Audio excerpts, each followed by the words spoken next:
Hey! In front of me is TCL 205 and today I would like to show you how you can change apps permissions on this smartphone.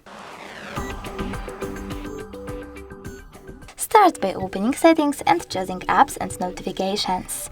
Then you need to click on Advanced, scroll down and click on Permission Manager.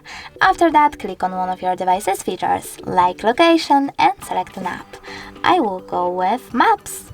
Then click on one of those options. Allow all the time, allow only while using the app, ask every time, or don't allow.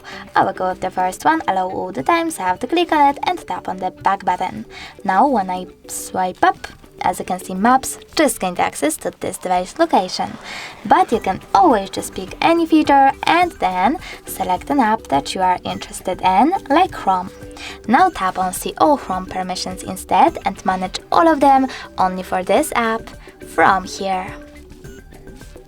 Thanks so much for watching. If you enjoyed this video, don't forget to leave a like, comment and subscribe. Bye!